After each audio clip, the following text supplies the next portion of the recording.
여러분은 혹시 이런 생각을 해본 적 있으신가요? 돈만 있으면 노후가 편안할 줄 알았다.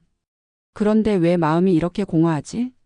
은퇴 후 삶을 준비할 때 우리는 대부분 통장 잔고, 연금 수령액, 생활비 계산에만 집중합니다. 물론 돈은 분명히 필요합니다. 하지만 정작 은퇴 후 10년이 지난 시점에서 많은 분들이 고백하는 것은 돈보다 더 절실하게 느껴지는 무언가가 있다는 사실입니다. 오늘은 은퇴자들의 실제 이야기를 바탕으로 돈보다 중요한 것을 찾으려다 깨닫게 된 충격적인 진실에 대해 나눠보겠습니다. 먼저 서울에서 35년간 교직에 몸담았던 70세 김 선생님의 이야기입니다. 퇴직 당시 퇴직금과 연금을 합쳐도 월 300만 원 가까운 생활이 가능하리라 생각했습니다. 그런데 막상 은퇴 10년이 지나고 나니 문제는 숫자가 아니었습니다. 아내와 마주 앉아도 대화가 줄어들었고 아이들은 각자의 가정에 바빠 명절 외에는 얼굴 보기가 어려웠습니다. 적당한 돈은 있었지만 삶에서 중심을 잡아주던 관계와 의미가 사라지자 나는 이제 왜 살아야 하지? 라는 허무함이 몰려왔습니다. 김 선생님은 노후의 적은 가난이 아니라 고립이라고 말했습니다. 또 다른 사례를 보겠습니다. 부산에서 은행 지점장으로 정년을 마친 72세 이 씨는 퇴직 직후에는 여행과 취미생활로 시간을 보냈습니다. 하지만 10년이 흐른 지금 그가 가장 크게 느끼는 건 건강의 무게입니다. 무릎 수술, 당뇨 치료비로 해마다 수백만 원이 빠져나가는데 이는 단순한 지출의 문제가 아니었습니다. 늘어난 병원 일정과 약 봉지가 일상 속 자유를 갉아먹은 것이죠. 이 씨는 돈이 있든 없든 결국 몸이 받쳐주지 않으면 하고 싶은 건 다 그림의 떡이라고 말했습니다. 결국 돈보다 중요한 건 건강이라는 단순하지만 뼈아픈 진실을 깨달은 것입니다. 세 번째로 전업주부로 살아온 68세 정 여사의 사례입니다. 남편의 퇴직과 함께 새로운 삶을 꿈꿨지만 은퇴 10년 차 그녀가 가장 힘들어하는 것은 관계의 단절입니다. 남편은 퇴직 후 집에 머무는 시간이 늘어나며 오히려 갈등이 많아졌고 자녀들은 독립하면서 연락이 뜸해졌습니다. 생활비는 아끼면 아낄 수 있었지만 마음을 나눌 사람이 없다는 외로움은 돈으로 채워지지 않았습니다. 정 여사는 내 삶에서 제일 두려운 건 잔고가 줄어드는 게 아니라 나를 찾아주는 사람이 없는 것이라고 고백했습니다. 이 세 가지 사례는 결국 같은 이야기를 하고 있습니다. 돈은 은퇴 후 삶을 지탱하는 기초 자원이지만 그것만으로는 충분하지 않다는 것입니다.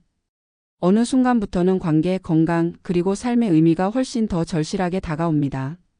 그렇다면 여기서 우리가 얻을 수 있는 교훈은 무엇일까요? 첫째, 돈은 필요하지만 돈으로만 노후를 설계하지 말아야 합니다. 은퇴 전부터 누구와 시간을 보낼 것인가를 준비해야 합니다. 친구 관계, 부부 관계, 지역 사회와의 연결망이 바로 삶의 안전망이 됩니다. 둘째, 건강 관리에 대한 투자는 지출이 아니라 최고의 자산 관리입니다. 은퇴 후에는 돈을 불리는 것보다 지출을 줄이고 몸을 지키는 것이 훨씬 더 중요한 투자라는 사실을 잊지 말아야 합니다. 셋째, 삶의 의미를 잃지 않도록 작은 일이라도 자신만의 역할을 찾아야 합니다. 자원봉사, 취미 모임, 새로운 배움의 기회가 그것을 채워줄 수 있습니다. 단순히 시간을 소비하는 활동이 아니라 내가 여전히 가치 있는 존재다라는 확신을 줄 수 있는 일이 필요합니다. 퇴직 10년 많은 분들이 공통적으로 깨닫는 진실은 바로 이것입니다. 노후를 무너뜨리는 것은 돈의 부족만이 아니라 고립, 건강 악화, 삶의 무의미라는 보이지 않는 적들입니다. 은퇴를 앞둔 우리 모두는 지금부터 이 세 가지를 어떻게 준비할지를 고민해야 합니다. 결국 돈보다 중요한 것은 함께 웃을 사람, 지켜낼 건강, 그리고 하루를 살아갈 이유입니다. 이 이야기를 들으시면서 여러분은 어떤 생각이 드셨나요? 혹시 지금 은퇴 준비를 돈의 문제로만 좁혀 생각하고 계시진 않으신가요? 오늘 사례들이 작은 경고가 되길 바랍니다. 은퇴 후 진짜 부자는 통장이 아니라 관계와 건강 그리고 의미를 지닌 사람이라는 사실을 기억하시길 바랍니다. 퇴직 후 10년이라는 시간은 짧다면 짧고 길다면 긴 시간이다. 처음 은퇴를 앞두고는 그저 이제야 쉬는구나라는 안도감과 함께 하고 싶었던 일을 마음껏 할 수 있을 것이라는 기대가 앞선다. 그러나 막상 시간이 흘러 뒤돌아보면 단순히 돈만으로는 해결되지 않는 문제들이 서서히 드러난다.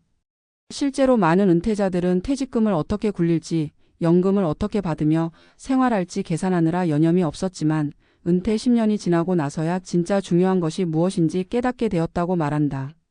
서울에서 교직을 마치고 은퇴한 한 교사는 퇴직 당시만 해도 연금과 퇴직금이 합쳐져 안정적인 생활이 가능하다고 믿었다. 하지만 은퇴 10년이 지난 지금 그가 느끼는 가장 큰 어려움은 통장 잔고가 아니라 고립감이었다. 늘 아이들과 교직원 사이에서 활기를 느끼던 삶이 사라지고 집안에 머무는 시간이 길어지자 대화는 줄고 하루가 공허하게 흘러갔다. 그는 결국 노후의 가장 큰 적은 가난이 아니라 외로움이라는 말을 남겼다. 또 다른 사례로 은행 지점장을 지낸 사람은 은퇴 후 처음 몇 년 동안은 여유롭고 즐거웠다. 여행을 다니고 취미 활동을 하며 이래서 은퇴가 필요했구나 하고 느끼기도 했다. 하지만 은퇴 10년이 다가올 무렵부터 몸이 서서히 따라주지 않았다.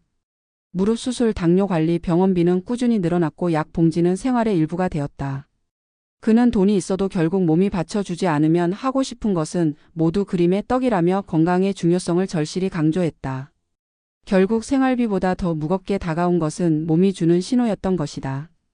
전업주부로 은퇴를 맞이한 한 여성은 남편과 함께하는 새로운 노후를 기대했지만 은퇴 10년이 지난 지금 그녀의 일상은 기대와는 달랐다. 함께하는 시간이 늘어날수록 사소한 갈등이 커졌고 자녀들은 각자의 삶에 바빠 연락도 뜸해졌다. 그녀가 가장 두려워한 것은 생활비의 부족이 아니라 자신을 찾아주는 사람이 없다는 사실이었다. 어느 날 문득 나는 이제 누구와 살아가고 있는가라는 질문 앞에 서며 노후의 공허함이 돈으로는 채워지지 않는다는 것을 알게 된 것이다. 이처럼 은퇴 10년을 지나며 많은 이들이 공통적으로 깨닫는 진실은 돈만으로는 노후가 안정되지 않는다는 점이다. 통장 속 숫자는 중요한 기초 자원이지만 그것이 전부는 아니다. 관계와 건강, 삶의 의미라는 보이지 않는 자산이 무너지면 노후는 빠르게 균형을 잃는다. 오히려 돈은 그 기반을 지탱해주는 도구에 불과하다. 은퇴 후 삶에서 돈보다 중요한 것은 결국 사람, 몸, 그리고 마음이라는 사실을 외면할 수 없다. 이러한 깨달음은 우리에게 몇 가지 중요한 교훈을 남긴다. 첫째, 은퇴는 경제적 준비만으로 완성되지 않는다. 누구와 시간을 보내고 어떤 관계를 유지하며 어떤 공동체 속에서 살아갈지 미리 고민하고 준비해야 한다. 둘째, 건강은 은퇴 이후의 모든 계획을 가능하게 하는 최소한의 조건이다. 젊을 때는 소홀히 했던 생활 습관과 관리가 결국 노후의 삶의 질을 좌우한다. 셋째, 의미 있는 일은 단순한 취미나 여흥이 아니라 자신이 여전히 사회와 연결되어 있고 가치 있는 존재임을 확인시켜주는 역할을 한다. 자원봉사든 배움이든 소소한 일거리든 삶의 의미를 담아낼 수 있는 작은 역할이 반드시 필요하다. 결국 은퇴 10년이라는 시간은 우리에게 돈보다 더 중요한 자산이 무엇인지 알려주는 과정이다. 노후를 무너뜨리는 것은 통장 잔고의 부족이 아니라 관계의 단절, 건강의 악화, 삶의 무의미라는 보이지 않는 적들이다. 이를 외면한 채 돈만 바라보고 살아간다면 은퇴 후의 삶은 금세 흔들릴 수밖에 없다. 반대로 사랑과 건강과 의미를 지켜낸다면 설령 돈이 넉넉하지 않아도 삶은 견고하게 지속될 수 있다. 퇴직을 앞둔 지금 이 글을 읽고 있는 이들에게 전하고 싶은 메시지는 단순하다. 돈은 필요하다. 그러나 돈만으로는 충분하지 않다. 함께 웃을 사람이 있는가, 스스로 지켜낼 건강이 있는가, 하루를 살아갈 이유가 있는가. 이 세 가지를 준비하는 것이야말로 진짜 은퇴 준비이며 퇴직 10년을 지나는 순간 가장 크게 느끼게 될 충격적 진실이다.